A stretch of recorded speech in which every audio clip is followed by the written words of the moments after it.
Bienvenue sur Africa 24 dans cette nouvelle édition du Non-Stop Info. Voici les titres de l'actualité. Le président malgache Errazao Narimampiane demande des explications à la Haute Cour constitutionnelle. Ce dernier a déposé le 30 mai une requête devant la plus haute juridiction du pays pour obtenir des éclaircissements suite à la décision prise le 25 mai, lui sommant notamment de nommer un gouvernement de coalition. Le procès de l'ancien président tunisien Zine El Abidine Ben Ali s'est ouvert le 29 mai à Gabès. Nous verrons dans cette édition les enjeux de ce premier procès de la justice transitionnelle tunisienne qui a été accueilli avec émotion par les populations. Et la compagnie aérienne camerounaise Camerco poursuit son expansion. Elle a procédé le 29 mai au vol inaugural de sa toute dernière acquisition, le bombardier Dash-8Q400, un nouvel avion qui servira à consolider le réseau aérien du territoire national et de la sous-région. À Madagascar, le président Errazao Narimampiane demande des explications suite aux décisions rendues par la Haute Cour constitutionnelle le 25 mai. La plus haute juridiction du pays exige du pouvoir et de l'opposition un accord de sortie de crise, faute de quoi plusieurs décisions seront prises, ce qui suscite l'incompréhension dans le camp présidentiel qui a déposé une requête le 30 mai. Les explications de Solange Dubois. En attendant de statuer sur la déchéance du président Errazao Narimampiane, comme le réclament ses adversaires, la Haute Cour constitutionnelle malgache a sommé le chef de l'État de composer un gouvernement d'union nationale avec un Premier ministre issu de l'opposition. Une décision qui contredit la constitution malgache selon le président qui a fait déposer ce mercredi 30 mai une requête devant cette même cour pour demander des éclaircissements.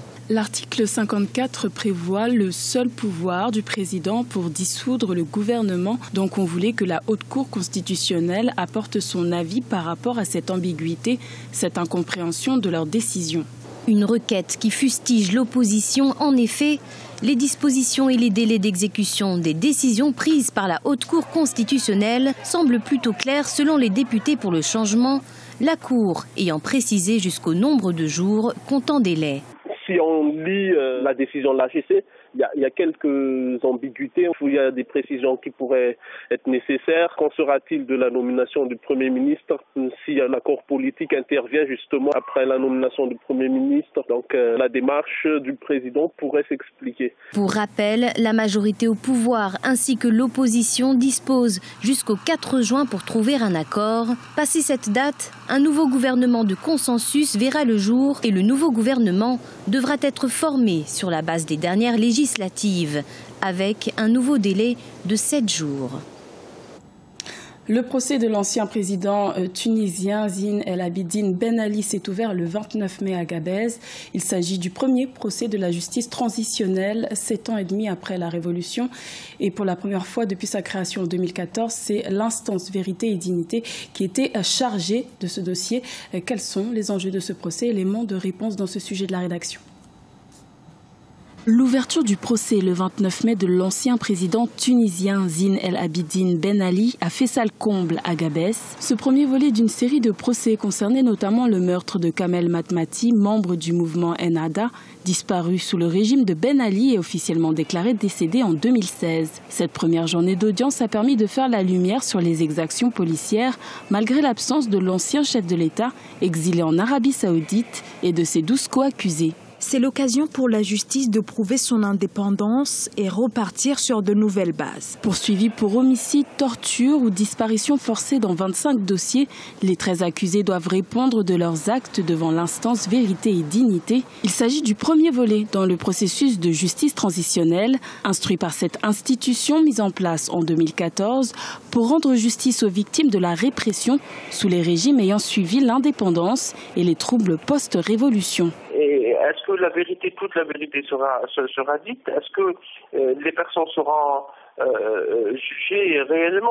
C'est des questionnements qui se posent toujours, notamment pour les Tunisiens qui veulent réellement qu'il y ait justice, parce que ce genre de procès est assez rare dans le monde arabe.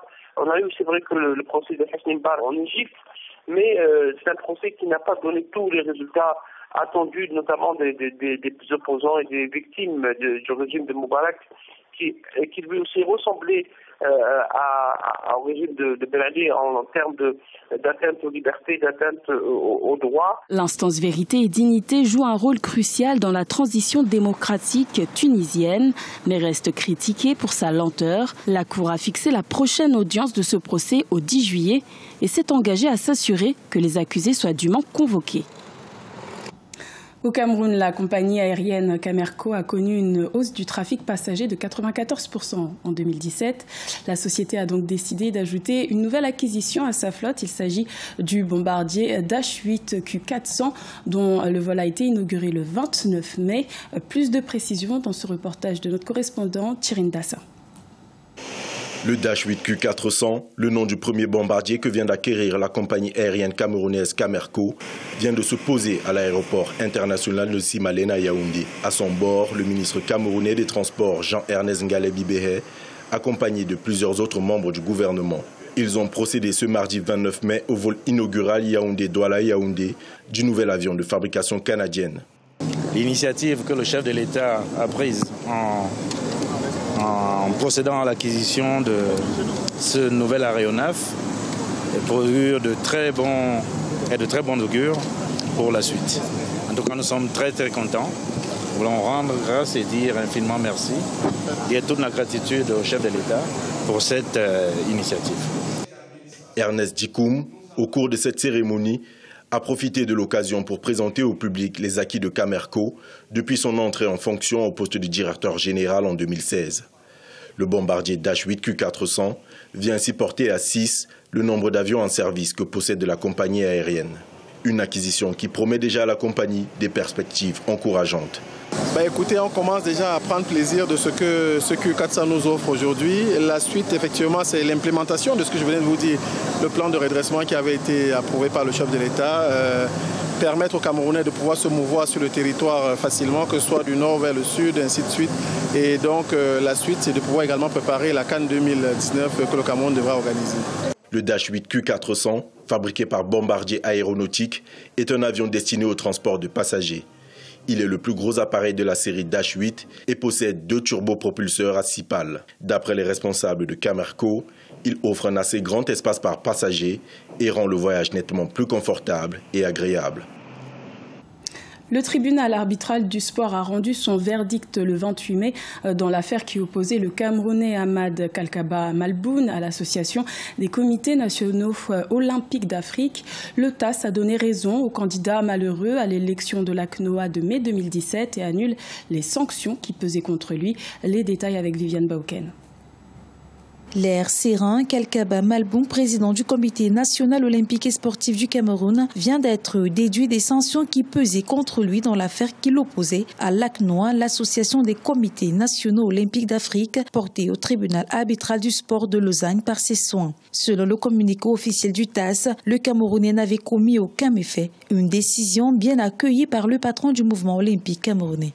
J'avais toujours, dès le départ, pensé que je n'ai commis aucune faute et que j'avais été sanctionné arbitrairement parce que pour prendre des sanctions, il faut au préalable au moins mener une enquête, chose qui n'avait été faite.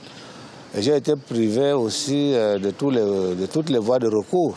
J'étais victime d'un déni de justice. Donc, le résultat me satisfait totalement. En acquittant Kalkaba Malboum de ces sanctions, l'ACNOA a procédé à l'invalidation de l'élection querellée du président sortant Lassana Palenfo. En conséquence, l'instance devra tenir une nouvelle élection prochainement. Un nouveau défi vers lequel le président de la Confédération africaine d'athlétisme pourrait se lancer si les nouvelles réformes mises en place lui sont favorables. L'Assemblée générale a décidé de mettre en place une commission pour la réforme de l'ACNOA. En quoi consiste cette réforme?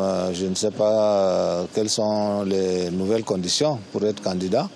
C'est quand on aura vu ces conditions, les apprécier, les analyser, qu'on peut prendre une décision objective.